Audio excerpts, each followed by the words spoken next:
ရွှေရအခုအရန်ရေးကြည့်တဲ့ support level တခုကိုဖောက်ပြီးတော့ဆင်းနေပြီဆိုတော့ဒီနေ့ market ထဲမှာရောင်းရမလားဝယ်ရမလားဇဝေဇဝါဖြစ်နေတယ်ဆိုလို့ရှိရင်ကျွန်တော်အခု analysis လုပ်တာလေးကိုချက်လောက်ကြည့်သွားပြီပထမဆုံး H4 နဲ့ကြည့်မယ်ဆိုလို့ရှိရင်ကျွန်တော်တို့ lower high lower low lower high lower low ဖြစ်ခဲ့ပြီးတော့တောက်လျှောက်ဆင်းလာတာကိုတွေ့ရလိုက်မယ်เนาะပြီးတော့ဒီနောက်မှာရှိတဲ့ liquidity ကိုလည်းအရင်တစ်ပတ်ကဆွေးပြီးတော့ဆင်းလာတယ်ဆိုတာတွေ့ရတယ်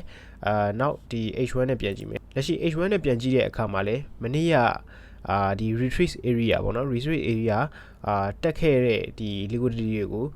ဆွေးပြီးရနဲ့တခါတည်းအောက်ကိုပြန်ပြီးတော့ထိုးဆင်းသွားတယ်ဆိုတော့ကျွန်တော်တို့တွေ့ရလိုက်မယ်အဲ့တော့ဒါကမနေ့က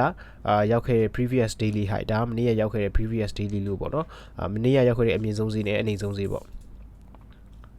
okay အဲ့ဒါကိုကျွန်တော်တို့က M15 နဲ့ပြန်ကြည့်မယ် M15 နဲ့ပြန်ကြည့်မယ်ဆိုလို့ရှိရင်လေ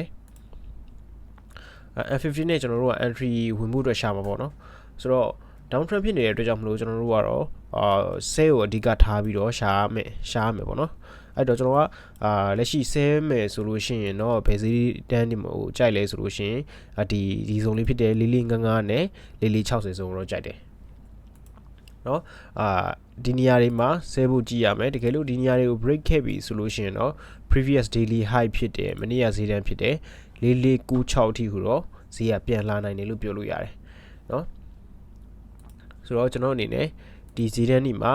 ရောင်းရင်ရောင်းမရောင်းဘူးဆိုလို့ရှိရင်မရောင်းဘူးဆိုလို့ရှိရင်လက်ရှိဒီ previous daily high ထိတက်သွားတဲ့အချိန်မှာကျွန်တော်ရောင်းဖို့စဉ်းစားမယ်ဒီဂျားတွေကဒီဂျားတွေကဈေးတွေမှာလည်းတကယ်လို့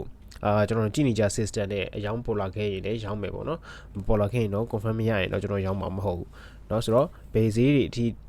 ဆက်ပြီးကျနိုင်လဲဆိုလို့ရှိရင်လက်ရှိအနည်းဆုံးကတော့ဒီအပေါ်ဘက်တွေမှာအပေါ်ဈေးတွေမှာရောင်းမယ်ဆိုရင်တော့မနေ့ကကြားခဲ့တဲ့ဈေးတန်းဖြစ်တဲ့4426လောက်အထိကို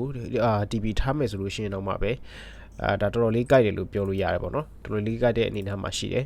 ဆိုတော့ဒီဗီဒီယိုကိုကြည့်နေတဲ့အကိုတို့မတို့အောင်ဒီနေ့ရွှေကိုဝယ်ဖို့စဉ်းစားထားလားရောင်းဖို့စဉ်းစားထားလားဆိုတာ comment မှာတစ်ချက်လောက်ဝင်ရောက်ပြီးတော့ဆွေးနွေးပြပါအောင်